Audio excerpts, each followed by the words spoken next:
welcome back to my channel. My name is Shayla and today I'm here to do my highly loved releases on my radar video. So in this video, if you're new to this series, I take the releases coming up the following month and I talk about the ones I'm excited about.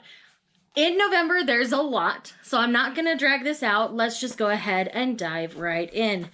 So we're talking about November 5th and my list is long. So buckle up, grab a drink, and let's go. So first up, we have The Starless Sea by Erin Morgenstern. I really loved The Night Circus.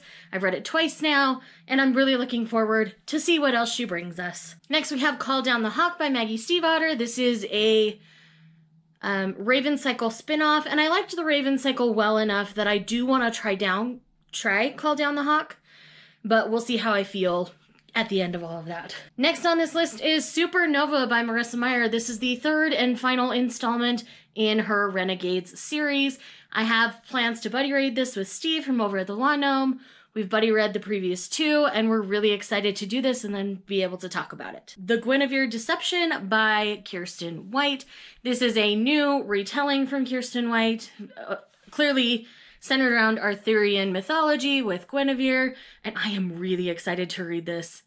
I did just recently finish The Dark Descent of Elizabeth Frankenstein, and it totally freaked me out, just so you know. But I am excited to do this because I did enjoy the Conqueror Saga as well. Next we have The Bromance Book Club. I've heard mixed things about this from some of my friends, but it just sounds like something I would find thoroughly entertaining and try to not take it too seriously. So I think I want to give it a try anyway. I'll give you guys my thoughts when I read it, I promise. Next we have Get a Life, Chloe Brown, which I have received an ARC copy of and have read.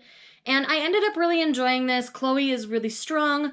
The own voices representation within it is lovely, and it's just a really fun time. It's definitely a to-do list style story, but it's really fun. I really liked it, and Red was pretty swoon-worthy, so yeah. Fate of the Fallen. I actually ordered this as my book of the month pick for last month, and this is a new fantasy that came out. I'm definitely excited to get to my copy soon. Next we have Don't Breathe a Word. This is a new romance suspense, I want to say, from what I've gathered from reading the back of the book. I don't know too much yet. That's on my list of things to read this week because I do have a physical ARC sent to me by the publisher. So I will give you my thoughts coming soon in a vlog. Next we have Sisters of Shadow and Light by Sarah B. Larson. This one is a new story from her. I think in this one she's mashing up a couple of different fairy tales, so I'm definitely excited. I like Sarah Larson's writing quite a bit. Everything I've read by her, which is 2 different series now, I've really enjoyed, so I'm definitely looking forward to something new from her. Sorry, I'm just kind of blitzing through this. I know I'm going really fast, but this video will be forever long if I don't, so let's just keep going here. Next we have Stealing Her. This is a new romance. I think it's going to center around dancing a little bit, so I'm excited to dive in. Again, more thoughts coming soon. And then we have Spun Out, which is a cowboy romance by Lorelei James, I believe. And this is another one that I'm just really excited about. And then we have Leave Me Breathless by Jodi Ellen Malpas. I'm actually currently in the middle of this one. I'm really enjoying it so far.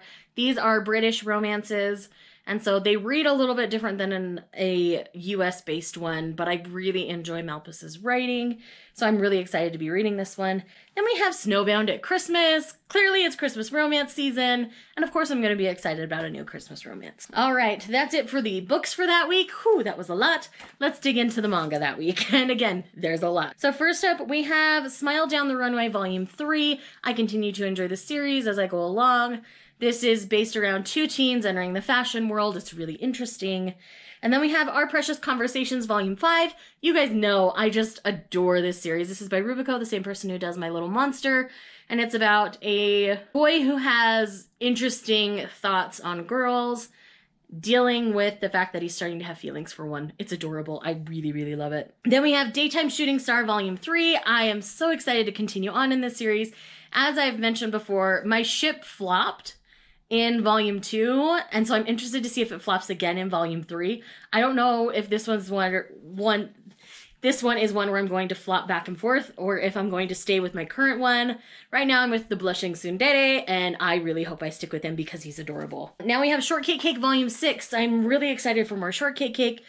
Volume 5, I had such mixed feelings about, so I'm really interested to see if I continue to have mixed feelings in Volume 6, so like I say, I'm excited. Then we have Snow White with the Red Hair Volume 4. You guys know I'm excited about this. I love the series so much, and I continue to love each installment as it comes out. Next we have Our Fake Marriage Volume 1. This is a new series. I believe it's part of Kodansha's imprint, their digital first, and it just looks interesting, so I'm all for it. And then we have Nicola Traveling Around the Demon World. Again, this is a new one that's coming out, and it just seems really interesting. And then last but not least for November 5th, we have the Water Dragon's Bride Volume 11, which is the final volume of the Water Dragon's Bride. I'm dying a little bit inside. I have a feeling I'm gonna cry, but we'll see how Toma decides to end it. Toma isn't afraid to kill off characters, so I am afraid we're going to see a death that I'm not ready to see, but I will share my thoughts once I read it. Now let's move on to November 12th. Not nearly as many as November 5th, but there's still quite a few. So first up we have Not the Girl You Marry, which is a contemporary romance. I believe it's a woman of color and a white man, is what my brain wants to say. I don't remember for sure, so don't quote me on that, but I do know that they are not of the same race. I just don't remember what their races are. So please forgive me for that. I should have checked before filming. Next we have Coral by Sarah Ella. This is I believe it's a Little Mermaid retelling that she's doing. At the very least, it's a siren mermaid style story, and so I'm definitely looking forward to that. I have not read her Unbreakable series, but I'm still really interested in this one. Next we have Open House. Again, this is another contemporary romance. I believe this is another British one as well. And it just looked really interesting to me, and I think it's going to be really, really fun. The rest of the things for this week are manga, so let's go ahead and move into that. First, we have My Boyfriend in Orange Volume 8. You guys know I like this. It's an age gap romance, and don't judge me, but I like age gaps. 11/22 for Happy Marriage Volume 2. I read Volume 1 today. This does prominently feature a cheating husband, but it's one of those things that I'm curious as to where they're gonna take it from here. The first volume was really interesting.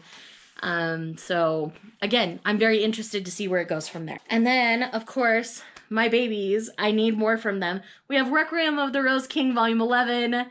Praise bless. I need it so much in my life. Volume 10 had me banshee screeching.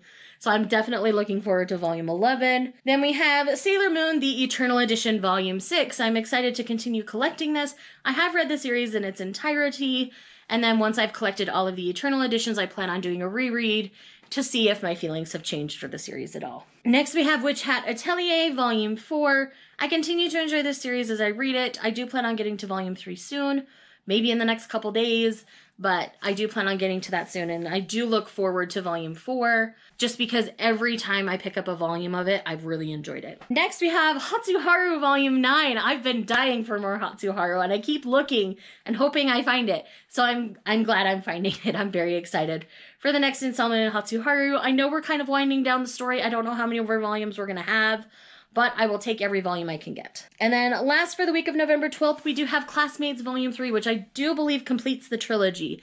I know there are other trilogies, I believe, following the same characters further down the road, but this is the last one in this initial first trilogy. So I'm really excited to finally read it. If I'm wrong on that, I'll correct you in the description down below. All right, November 19th, y'all knew this was coming. Queen of Nothing, which is the third installment in the Folk of the Air series, which does conclude this story from what I understand.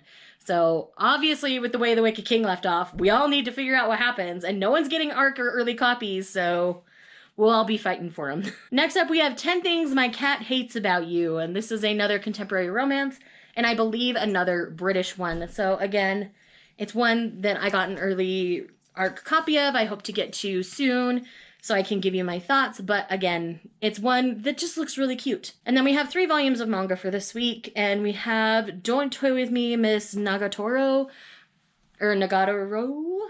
I believe this is another age gap, but it's a smaller age gap where they're attending the same high school, but he's only like a year or 2 older than her. But she kind of like purposely messes with him to get his attention is kind of the impression I was getting with this one. So I'm interested to see where this one goes. And then we have My Boss's Kitten Volume 2, and I hate to admit that I enjoyed volume 1, but I did, so I really need to figure out what happens. So volume 2 will definitely be happening. And then we also have Beastars volume 3. So you guys know that I continue to enjoy Beastars as I read it. So I am definitely looking forward to the 3rd volume in this series. It's very Zootopia in high school kind of a situation. All right, we are on to the last week of November, which is November 26th, Forever and a Duke, which is another historical romance that I am looking forward to. I've read from this author before, and so I'm really excited to get back into the historical world that they are portraying.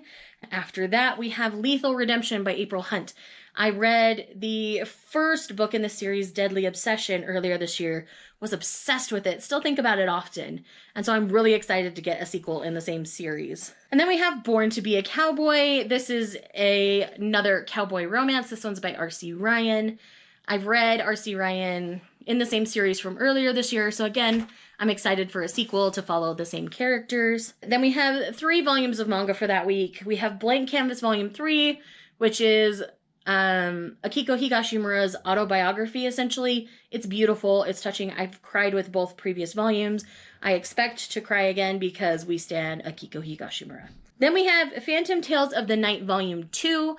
I read volume 1, really enjoyed it. Again, it's another yokai-based story. This one is on the darker side of yokai that I end up enjoying.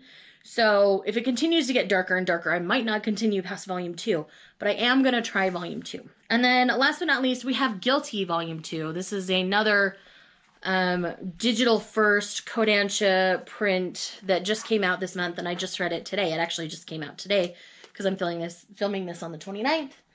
You guys might see it tonight. We'll see. And it's another one that features another cheating husband. So I don't know if this is a trend in the manga we're going to see in the US. I don't know, but I have thoughts and feelings, and I'll share them more with you later.